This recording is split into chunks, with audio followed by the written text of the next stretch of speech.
Hi guys, welcome to Options Millionaire Intensive. Really congratulations for joining us at the next level. This is Rachel here, and the first thing that you need to do once you have gotten started on Options Millionaire Intensive or options investing is you need to set up a brokerage account.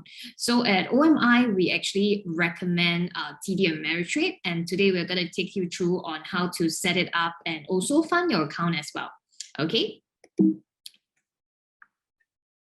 So these are the things that we are going to go through today. There is 6 steps that we have to go through. Now, bear in mind that, it sounds a little bit intensive for a start, but this is something that you just need to do for once on your setup, and that is all. So bear with me and we will take you through step by step.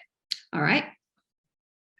So step 1 is actually the registration for your account. So let's go into our Google Chrome, and that's where you can type in tdameritrade.com. So now there's 2 versions of tdameritrade.com. There is the .com.sg. For our students in Southeast Asia, you can use this. And as for our Singaporean students, you can use that as well. For our Malaysian students, if you want to use TD Ameritrade, you do have to go through a VPN.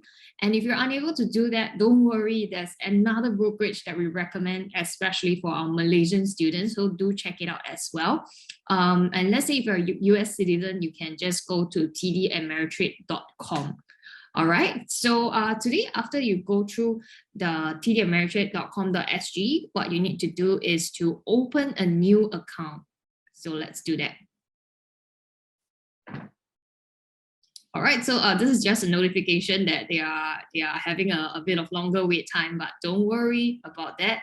So like I said, there is 5 steps that we need to go through today. So the first step is to choose the type of account that you need to open. So it's individual. If let's say you're sharing your account with your spouse, your partners, your siblings, your parents, then you do have to choose the joint tenant. And if you're investing on behalf of your corporate, then you need a corporate account. Okay, so for most of us, we will be going for the individual account. And for the account type, there's 3 types: the cash, standard margin, and advanced margin. For the purpose of OMI and for options investing, you only need to choose standard margin. Okay, don't worry about advanced margin, you don't need that. And you don't need to apply for the futures trading as well, so you can ignore that. And do you have TD Ameritrade's username and password? The answer is no. And then they will take you through to this to verify whether you're human or not. So just type in the number. And then for here, right, you need to create a username, and then bear in mind that you need to fulfill their criteria because they do need you to have a unique account. And then you start with your password, confirm your password. And for here, you can give your given name, and then your family name, which is your surname, and then the email address that you want to use, and you can confirm the email address you want. Okay, so for Singaporeans, you can put in your phone number. For Malaysia, Thailand, Indonesia, so you can just go on and on. And then the secondary phone number is not compulsory. And for the country of residence, I'll be putting in Singapore. And how did you hear about TD Ameritrade Singapore? You can just type others, and you can type in our course name, Options Millionaire Intensive, which is also known as OMI. Okay, so once you've done so, you can submit your application, and then we will go to the next step. All right, please take a moment and do that, and then we will come back to step 2. All right, once you have done so, right, they will bring you to this page to log in using the user ID and the password that you've just created. So you just go ahead and click in, and then just press login. If you want, you can remember the user ID so that you don't forget. So choose a place that we can securely record down your user ID and password, because if you lose it, it's actually quite troublesome as well. So please do that.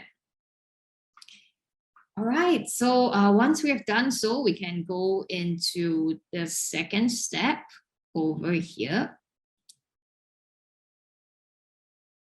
So it'll take a little bit of time to load, right? So we are actually at our second step, which is the user profile. So if you can go in, right, then the second step would be to put down your resident address, your country, your postal code, and then your mailing address. Just click same as the resident address.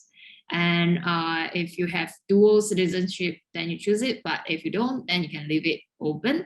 So because we are in Singapore, so we do have our IC, then we just click yes, and then just enter your IC number, your first name, your middle name is optional, your last name.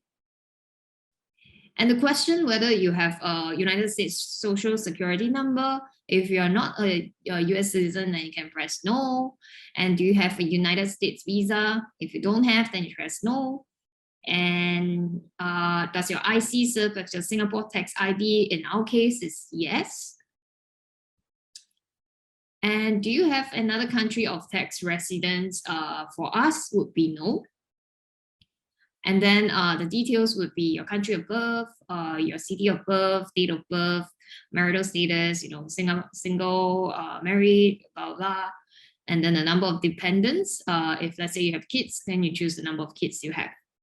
Okay, so the important thing here is your security question. This is when it happens, like just now I mentioned, if you lose your account, then you need to go through your security question, right? So usually we just put what is your favorite color, for example, and I just put black, and then you can submit. Okay, so you can pause the video now and take some time to do that, and then come back for step 3. All right, please do so and come back later. All right, so once you've done the first part of the step 2, then we will come into the employment information. Then over here, you can choose employed, your homemaker, retired, your self-employed, student, or unemployed. So just choose that, and then we can go to the next step.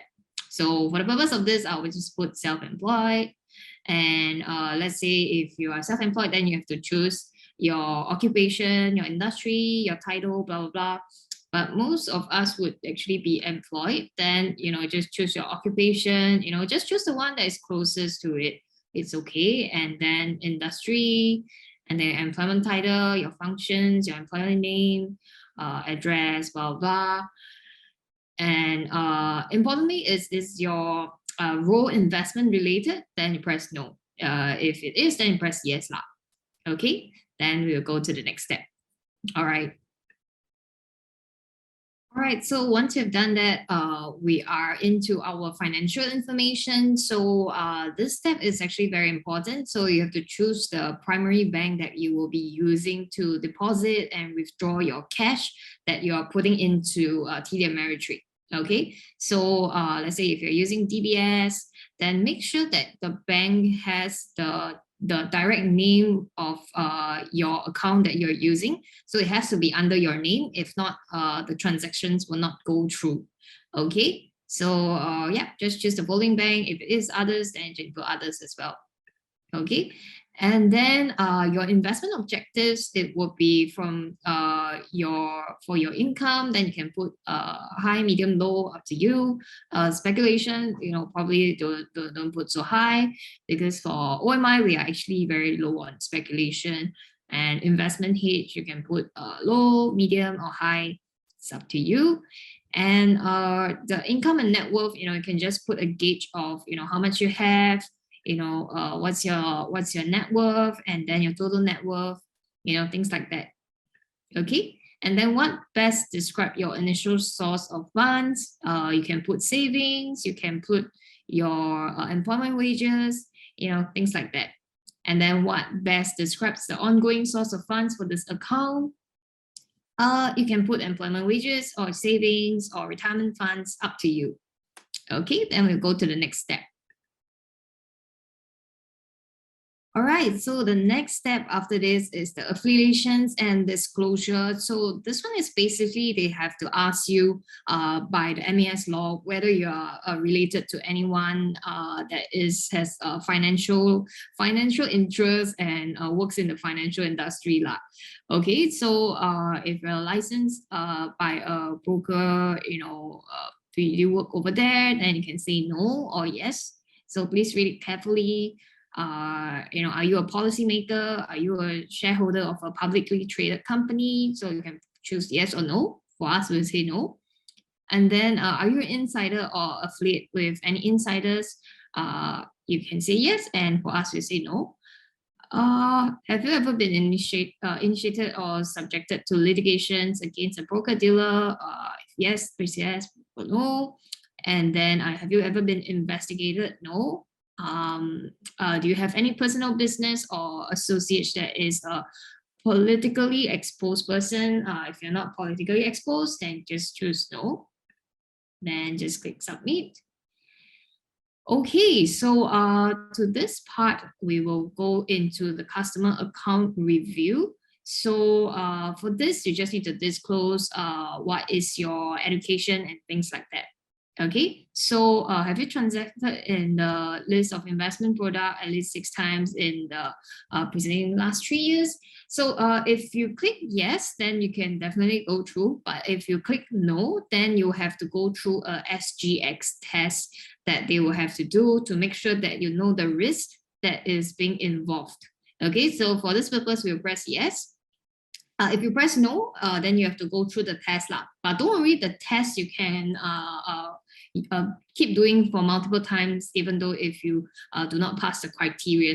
So we will also attach some knowledge as well lah, if you want to know more about that. And do you hold diploma or higher qualifications for the following? Then you can put none of the above. If you have, please press yes lah. Okay, and do you have a financial related qualifications? Do you have ACCA or your CFA, things like that? For us, I will put no. And do you have a minimum of 3 years consecutive working in the last couple of years in the industry? Then for us, we will say no. But please go and read carefully lah, okay? So we'll submit it.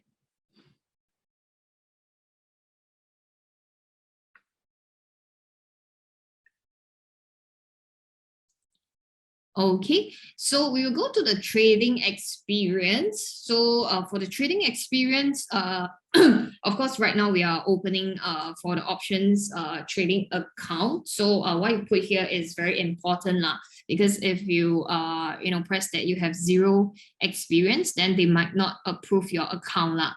Okay, so for the purpose of this, all of us, we will press the mid-range lah. Okay, and then have you traded in the last 3 years? Then we just put a mid-range answer. And then you can put long for the strategies that you use. ETF trading, we always choose a mid-range, 5. And for options trading, right, for the purpose of OMI, we are going to be doing options. So we'll be putting a mid-range. Because if you don't put anything, you put 0, then definitely they will not approve your account. But if they ask you, you can also put that you did trading with your demo account, which is your paper money account as well. Okay, so yeah, we will just put a mid-range answer, and we will always put long, covered, and short. Okay, for futures, you can say that you are not going to do any futures. For investment knowledge, right? Like I said, please put something that you don't have to put professional trader lah, but put something so that they can also help you to approve your account. Okay, so last part is the notification preferences. So default, we put electronic. If you want by mail, it will cost 20 USD, which is not very worth it, but up to you. So press submit. Okay, so we have come to the transaction code. So because this is a transaction code that is going to be sent to your email, so let's take a look first. All right, so I've keyed the transaction code. So please remember this 4 to 6 numeric code, right? It can only be numbers. So it's very important because you want to do withdrawals next time, right? You need this 4 to 6 numeric code to withdraw. So please write it somewhere, same as your user ID and password. And for 2FA, if you want, you can put, but for now, we'll put no first. Okay, then I have read and acknowledge the risk and submit this.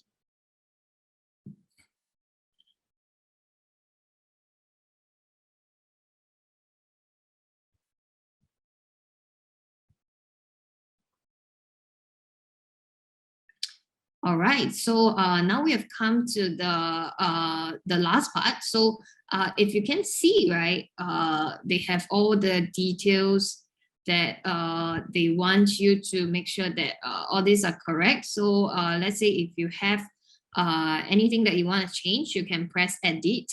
Then you can change it as well. So for now, we will just scroll to the bottom. And once you've checked, you just press I agree and submit.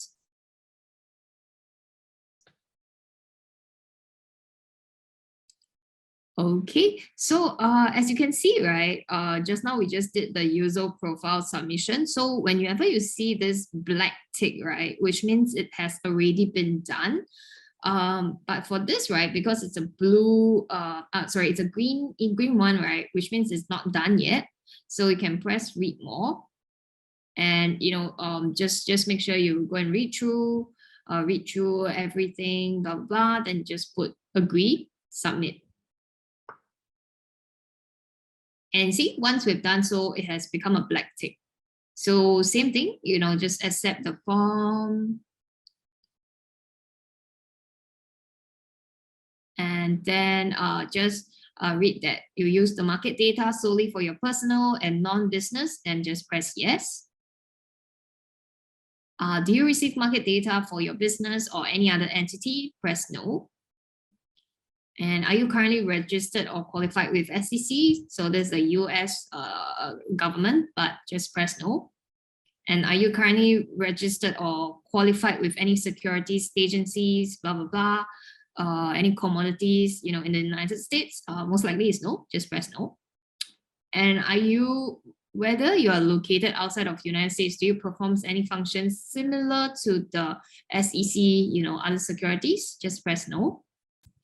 And are you engaged to provide investment advice to any individual or entity? Just press no. Are you engaged as an asset manager? No, but if yes, just press yes.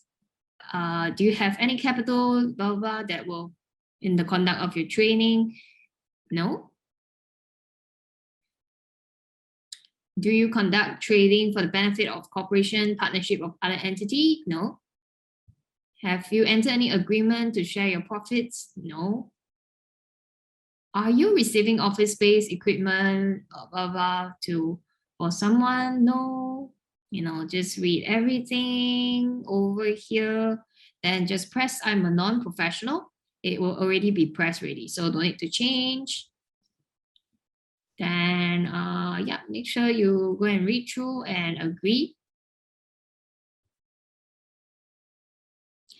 Okay, now we are at this step. Just press agree. And just press agree again. All right. Oh, now we are actually at step 4, which we've just done the client's form. We are going to be at step 4, which is your accounts form. Okay. So for accounts form, right, there is the risk disclosure that we have just done. And, we have to submit this W8 form, which is actually a tax form to show that you are not a US citizen and you are not being taxed in the US. Okay, so we have to click this.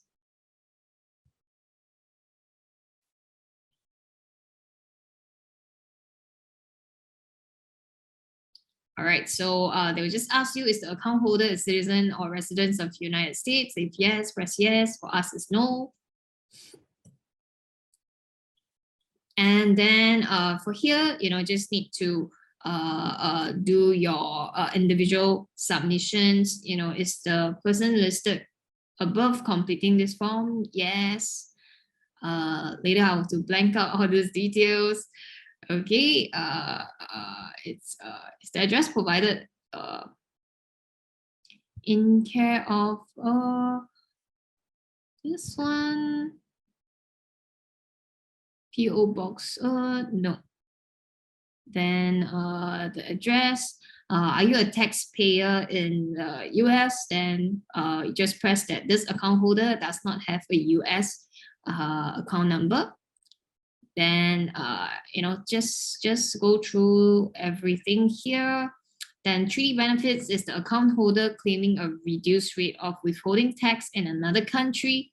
No. Okay, then just press continue.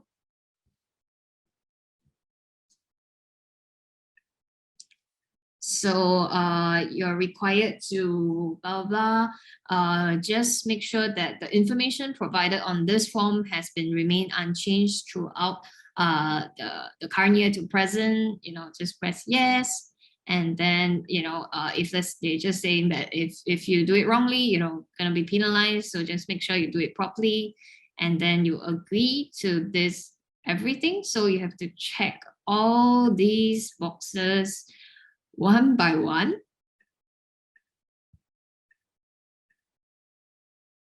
And then just need to put in the signature, and then you press complete. Okay, we are almost there. Just take a pause of this video and do what you need to do for your W-8 form. All right, so the form status will have been submitted. So there's nothing else you can do here. Then just press closed. Okay, so see, the W-8 form has turned into black. And then other things, just press agree. Make sure you go and read it as well. Agree. Okay, so the last thing you need to do is to verify your email. So we're going to our email, and then we'll have a look. All right, so just now we would have received an email verification from help at tdameritrade.com.sg, blah, blah, blah. They would say, oh, hey, this is your verification key over here. So what you need to do is to just, copy this whole thing over here, and then, paste it over here. Okay, and then the tick will appear, and then just press submit.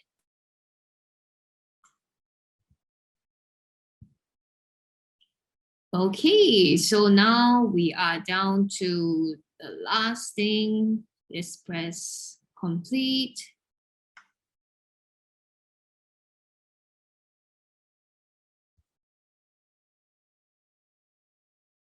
It's taking a while, but we are almost there. Okay, so it says you are almost finished. Your account is almost ready to go. Okay, so what you need to do, right? This is really one of the last steps already. You need to submit some documents to verify your identity. So a clear copy of the account holder's government issued identification, which is your IC, which is required. Just go and upload it. Address verification, you can use your utility bill or your phone bill, your bank statement that will reveal your current address and your full name. Just take a screenshot and upload it. And your employment verification, it can be your CPF, your EPF, your income tax statement, your last tax access form, then just upload it. And then, after successfully uploading this document, you will receive the confirmation of your account opening via email. That your account, you can be able to fund your account through one of the following methods. If you are living in Singapore, the DBS and POSB electronic transfer would be the easiest. And then they would let you know the funding method details. If you're overseas, you can do wire transfer, to all these details. You can find it in your account as well, or you can do a check deposit. This one takes a bit longer and it's a bit more troublesome, but you can do it as well. So funding method details, you can have a look. So now what we're waiting for is only the paperwork approval, and then you can go and ahead and fund your account. Okay, so if let's say you want to look for how to fund the account, can go through DBS, you can go through everything. And if let's say there are some things that you really need help with, please call their hotline, or email into them. Please give them some time to approve your account. Usually they take a couple of weeks, but not to worry if let's say your OMI is actually happening very soon, right? Then you can go ahead to just open a paper money account first, and then after that, once your live account has been approved, you can use it to trade as well. So for the purpose of OMI, we can still use your paper money account for us to practice together. So not to worry too much, you can just come to OMI with your paper money account and we can start trading together. All right, I'll see you very soon at OMI, and all the best to your account opening. Bye-bye.